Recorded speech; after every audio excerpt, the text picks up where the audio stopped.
नमस्कार, KP news 24/7 में आपका स्वागत है। मैं अश्विनी आपके साथ। आइए एक नजर डालते हैं आज के मुख्य समाचारों पर।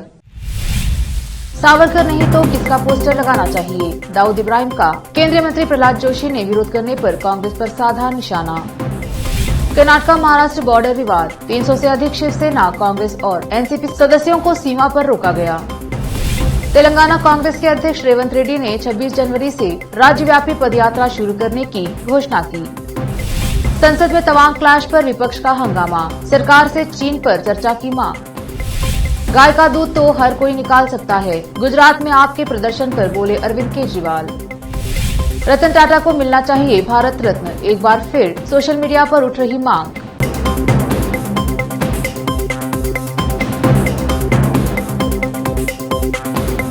अब समाचार विस्तार से। बेलगावी में राज्य विधानसभा सत्र में वीर सावरकर का चित्र लटकाए जाने के बाद कर्नाटक कांग्रेस के विरोध के बीच केंद्रीय मंत्री प्रहलाद जोशी ने कहा, यदि सावरकर नहीं तो दाऊद इब्राहिम का पोस्टर किसका लगाया जाना चाहिए। वैचारिक मतभेद होना चाहिए, लेकिन सावरकर एक स्वतंत्रता सेनानी है। सिद्धरामैया से पूछे दाऊद इब्राहिम का पोस्टर किसका लगाया जाना चाहिए। जोशी ने ANI के हवाले से कहा था। उन्होंने कहा, कांग्रेस तुष्टीकरण की राजनीति कर रही है। वे स्वतंत्रता संग्राम में अपनी भूमिका और उनके बलिदान के बारे में बात करते रहते हैं, लेकिन कांग्रेस और यह कांग्रेस एक ही नहीं है। जो अब हमारे पास है वह डुप्लीकेट कांग्रेस है। विपक्ष के नेता सिद्धरामैया और कांग्रेस के अन्य विधायकों ने सोमवार को विधानसभा हॉल में वीर दामोदर सावरकर का चित्र लगाने के खिलाफ बेलगावी विधानसभा के बाहर धरना दिया। शिवसेना, कांग्रेस और एनसीपी के 300 से अधिक सदस्यों को सीमा पर रोक दिया गया है और कर्नाटक पुलिस द्वारा वापस भेज दिया गया है, जबकि कुछ को महाराष्ट्र पुलिस ने हिरासत में ले लिया है। दरअसल कर्नाटक महाराष्ट्र सीमा पर बढ़ते तनाव के बीच कर्नाटक में BS बोम्मई सरकार के अंतिम शीतकालीन सत्र के लिए आज बड़े पैमाने पर विरोध प्रदर्शन की योजना बनाई गई थी। ऐसे में राष्ट्रवादी कांग्रेस पार्टी और शिवसेना के नेताओं को एहतियाती हिरासत में ले लिया गया है। राकंपा के हसन मुश्रीफ और शिवसेना के कोल्हापुर जिला अध्यक्ष विजय देवाने को आज कर्नाटक की बेलगावी में प्रवेश करने की कोशिश करते हुए हिरासत में लिया गया, जो दशकों पुराने सीमा विवाद का केंद्र हैं। सामाजिक नेता व सोने का व्यवसायी बोमनहल्ली बाबू पर लगाए गए आरोपों पर उन्होंने सफाई देते हुए कहा कि यह एक झूठा आरोप है, इसका कोई सबूत नहीं है। बोमनहल्ली बाबू ने यह भी कहा कि वह सोने के व्यवसायी हैं, इसीलिए उनका नाम खराब करने के लिए उनके खिलाफ झूठा आरोप लगाया गया है। बैंगलोर से केपी न्यूज के लिए सैयद सुल्तान पाशा की रिपोर्ट।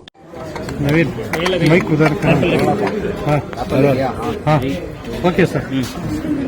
सर, 2 दिन पहले आप पर जो आरोप लगाया गया था कि बोमनहल्ली बाबू टिका गोल्ड कंपनी के ओनर को जो है गिरफ्तार कर लिया गया है क्योंकि उन्होंने जो है चोरी का गोल्ड लिया है, इस बात पर आपका क्या कहना है? देखो, 2 दिन पहले टीवी में न्यूज में सभी चोरी का सुना में खरीद लिया बोल को वही अरेस्ट करेंगे बोल न्यूज पहला है। सलासल झूठ वो चैनल वो मीडिया थोड़ी देर के बाद मेरी दूसरी वाइफ कंप्लेंट दी है, उसके केस में मंजे पुलिस अरेस्ट करेगी न्यूज पहले करते हैं। 2 बार भी झूठ, वो झूठ को सही दिलाने के वास्ते जस्ट तस्वीर कर था। एक्चुअल उस दिन क्या था तो मेरे 2 बच्चे, दूसरे मेरे रिश्तेदार के एक बच्चे को मैं घर में पाल जाता, उसे MBBS पढ़ा को MBBS डॉक्टर बना को मेरे साथ घर में रखेगा मेरा बच्चा कर बोला।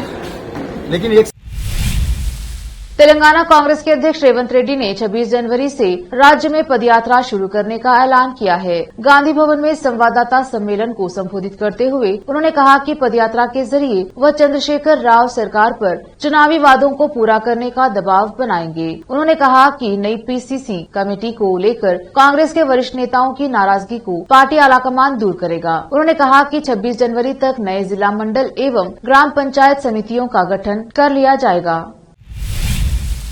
महाराष्ट्र विधानसभा की एक महिला सदस्य अपने 1 माह के बच्चे के साथ महाराष्ट्र विधानसभा की बैठक में शामिल हुई। बच्चा होने के बाद भी अपनी जिम्मेदारी को भूले बिना विधानसभा पहुंची महिला विधायक को साथी विधायकों ने बधाई दी। नागपुर की महिला विधायक सरोज बाबूलाल अहिरे राष्ट्रवादी कांग्रेस पार्टी की नेता हैं। उन्होंने गत 30 सितंबर को एक बच्ची को जन्म दिया और हाल ही में महाराष्ट्र विधानसभा का शीतकालीन सत्र शुरू हुआ है, इसीलिए वह एक छोटे बच्चे को लेकर सभा में आई।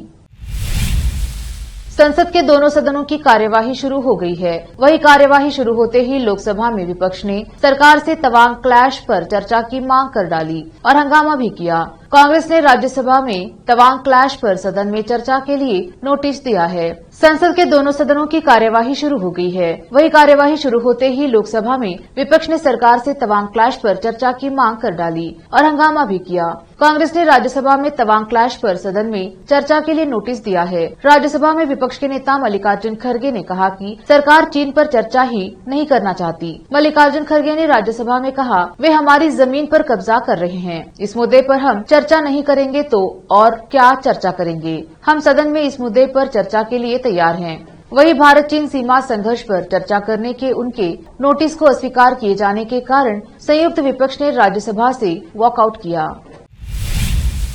लेते हैं छोटा सा ब्रेक, जल्द लौटेंगे ब्रेक के बाद। हिंदुस्तान के हर कोने में हम हैं मौजूद। 24 घंटे हालात पर गहरी नजर, खबरों से जुड़े चुपते सवालात और आपको दिखाता है धार्मिक, सामाजिक, राजनीतिक, लोकल और इंटरनेशनल न्यूज की सबसे बेहतर कवरेज जो आपको रखती है हर पल बाखबर। देश और दुनिया भर की खबर के लिए देखते रहें केपी न्यूज 24/7।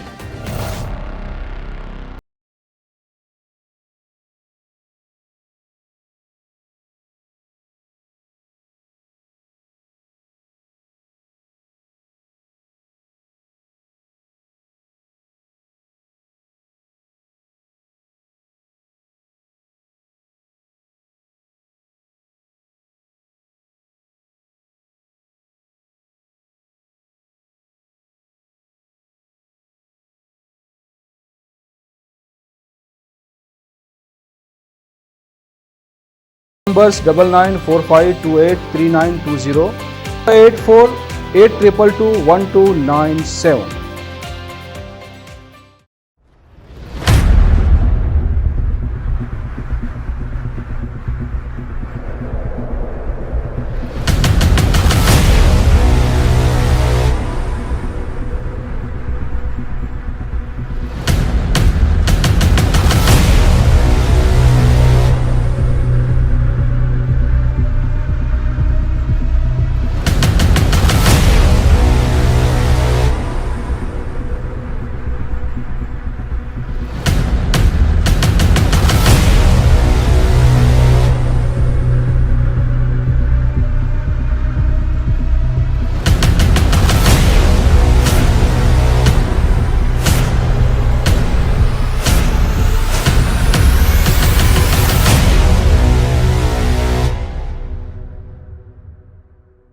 ब्रेक के बाद स्वागत है आपका। देखते हैं देश और दुनिया के समाचार।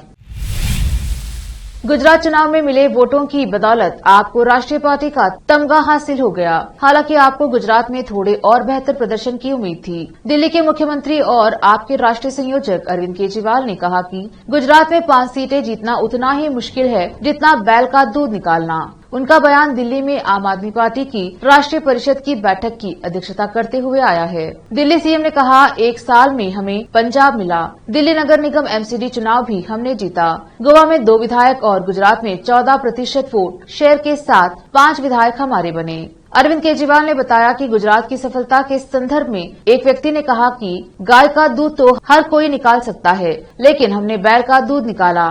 2027 में गुजरात में हमारी सरकार बनेगी। आपको राष्ट्रीय दर्जा मिलने के बाद रविवार को पहली बार आम आदमी पार्टी की राष्ट्रीय परिषद और राष्ट्रीय कार्यकारिणी की बैठक हुई। राष्ट्रीय परिषद में पार्टी के नेताओं ने विभिन्न राजनीतिक मुद्दों पर चर्चा की और प्रस्ताव पारित किए। अरविंद केजरीवाल ने लोगों से चीनी सामानों का बहिष्कार करने को कहा। पहले गुजरात के सिलसिले में एक व्यक्ति ने मुझे कहा कि गुजरात में तो आप बैल से दूध निकाल के ले आए। इतना मुश्किल था। गाय से दूध तो सारे निकालते हैं, हम बैल से दूध निकाल के ले आए। 14% वोट शेयर, 5 एमएलए पहली बार में। और पहली बार में हम पहली बार चुनाव लड़े और कई मीडिया के साथी क्वेश्चन पूछते हैं आपकी सरकार नहीं बनी। आज तक भारत के इतिहास में कभी नहीं हुआ होगा कि कोई पार्टी पहली बार चुनाव लड़े और उसकी सरकार बन जाए, लेकिन हमारे से उनको आदत पड़ गई है, भाई ये चुनाव लड़ रहे हैं तो सरकार बनेगी बनेगी। सो मुझे जब ये प्रश्न पूछते हैं तो अच्छा लगता है मुझे, तो मैंने कहा नहीं, पंजाब में भी दूसरी बार बनी थी, यहां भी दूसरी बार में बनेगी। 2027 में सरकार पक्की बनेगी, आप बिल्कुल चिंता मत कीजिए। एमसीडी के चुनाव, इसके लिए आप सब लोगों को बहुत बहुत बधाई। 15 साल से बीजेपी का कब्जा था यहाँ पे।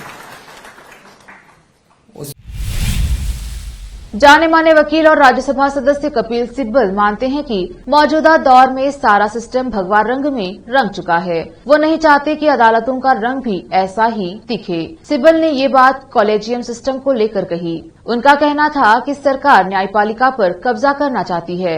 उधर पूर्व जज अरविंद पी दत्तार ने भी कुछ ऐसी ही बात कही। सिब्बल ने कहा कि आज बात चाहे इनकम टैक्स की हो या फिर ईडी और सीबीआई की, यूनिवर्सिटी की बात हो या फिर दूसरे सरकारी तंत्रों की, सभी पर सरकार के अपने लोग काबिज हैं। सरकार ने सारे सिस्टम को भगवा रंग में रंग दिया है। अब वो न्यायपालिका को भी अपने हिसाब से चलाना चाहते हैं। वो चाहते हैं कि सुप्रीम कोर्ट के साथ हाई कोर्ट में भी उनके ही लोग बैठे दिखें। दिग्गज भारतीय उद्योगपति और टाटा ग्रुप के अंतरिम चेयरमैन रतन टाटा अपनी सादगी और दरियादिली के लिए जाने जाते हैं। वह अक्सर अपने नेक काम की वजह से सुर्खियों में रहते हैं। सरल स्वभाव और विनम्रता की वजह से आज दुनिया भर में उनके करोड़ों चाहने वाले हैं। इन दिनों सोशल मीडिया पर रतन टाटा ट्रेंड कर रहे हैं। एक बार फिर सोशल मीडिया पर रतन टाटा को भारत रत्न देने की मांग हो रही है। दरअसल वसीम आर खान नाम के एक ट्विटर यूजर ने रतन टाटा का एक वीडियो शेयर किया। इस वीडियो को शेयर करते हुए यूजर ने लिखा, भारत रत्न के लिए केवल एक विकल्प, श्री रतन टाटा। आपको बता दें कि इस वीडियो में रतन टाटा एक कार्यक्रम में शिरकत करने पहुंचे हैं और वह बेहद ही सरल स्वभाव में कुर्सी पर बैठते हुए नजर आ रहे हैं। रतन टाटा अपने मैनेजर शांतनु नायडू के स्टार्टअप गुड फेलोज की लॉन्चिंग प्रोग्राम में पहुंचे थे। यह वीडियो उसी प्रोग्राम का है। संभल असमौली थाना क्षेत्र के गांव सैदपुर जसखोली के निवासी विवेक कुमार पुत्र स्वर्गीय कृपाल सिंह 49 वर्ष अपने नलकूप पर सुबह जल्दी में ऑपरेटर लगाने गया था, जिससे पानी चल सके। जैसे ही उसने नलकूप का फाटक का ताला खोला, अपने नलकूप में अंदर ऑपरेटर जैसे ही चालू करने की कोशिश की, तभी अचानक उसका हाथ बिजली के नंगे तार को छू गया। बिजली के नंगे तार से छूते ही विवेक की मौके पर ही मौत हो गई। जब सुबह 9 बजे परिजनों को पता चला विवेक कुमार नलकूप से अपने खेत से पानी चलाकर घर नहीं आए, तब घर वाले खेत पर विवेक कुमार को देखने गए तो विवेक का हाथ नलकूप के ऑपरेटर के पास बिजली के तार से चिपका हुआ था। मृतक विवेक के परिजनों ने देखा कि विवेक की मौत हो चुकी थी। विवेक कुमार के परिवार में मृतक की पत्नी उषा देवी, एक बेटा उदित 25 वर्षीय, एक बेटी शिल्पा 23 वर्ष। बेटे उदित की शादी हो गई है। बेटी की शादी 26 मार्च 2023 में होनी तय हो गई थी। फिलहाल परिजनों का रो रो कर बुरा हाल है। सूचना पर पहुंची थाना असमौली पुलिस ने शव का पंचनामा भरकर शव को कब्जे में लेकर पोस्टमार्टम के लिए भेज दिया है। संभल से रजा हुसैन की रिपोर्ट।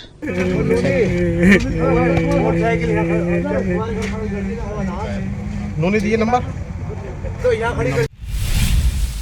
जम्मू की रहने वाली सरगम कौशल ने मिसेस वर्ल्ड का खिताब जीतकर पूरी दुनिया में भारत का नाम रोशन कर दिया है। इस प्रतियोगिता में दुनिया भर के 63 देशों की महिलाओं ने हिस्सा लिया था।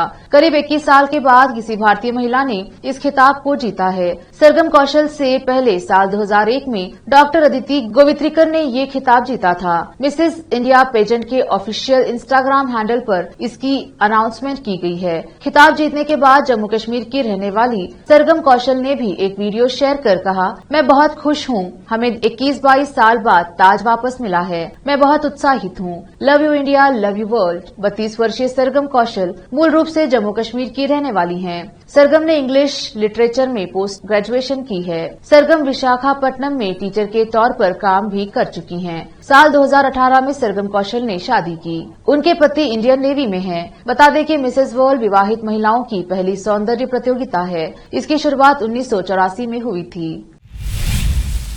यूपी के सीएम योगी आदित्यनाथ भी फुटबॉल प्रेमी हैं। इसका खुलासा रविवार को उस समय हुआ जब उन्होंने अपने ट्विटर अकाउंट से एक खास तस्वीर शेयर की। Yogi Adityanath FIFA world cup 2022 के फाइनल मैच का लुत्फ उठाते नजर आए। वह आवास पर एक सोफे पर बैठे दिखाई दिए। उनके सामने टीवी स्क्रीन पर फीफा वर्ल्ड कप 2022 का फाइनल मैच चल रहा है। उत्तर प्रदेश के मुख्यमंत्री योगी आदित्यनाथ ने रविवार को अपने आधिकारिक ट्विटर अकाउंट से एक तस्वीर शेयर की। इसमें वह सोफे पर बैठे नजर आ रहे हैं। सामने टीवी स्क्रीन पर फीफा वर्ल्ड कप का फाइनल मैच चल रहा था। बता दें कि फ्रांस और अर्जेंटीना के बीच यहाँ खिताबी जंग हो रही थी। उन्होंने कैप्शन में लिखा फीफा वर्ल्ड कप। आखिर में फिर एक बार देखते हैं मुख्य समाचार। सावरकर नहीं तो किसका पोस्टर लगाना चाहिए, दाऊद इब्राहिम का। केंद्रीय मंत्री प्रहलाद जोशी ने विरोध करने पर कांग्रेस पर साधा निशाना। कर्नाटक महाराष्ट्र बॉर्डर विवाद, 300 से अधिक शिवसेना, कांग्रेस और एनसीपी सदस्यों को सीमा पर रोका गया।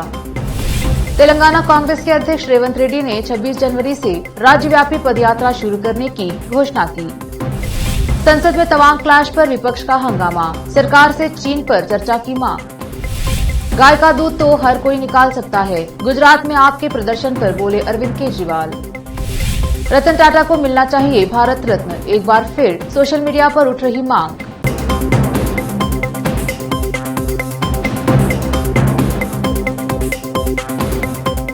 केपी न्यूज में अब तक के लिए इतना ही। देखते रहिए केपी न्यूज 24/7। धन्यवाद।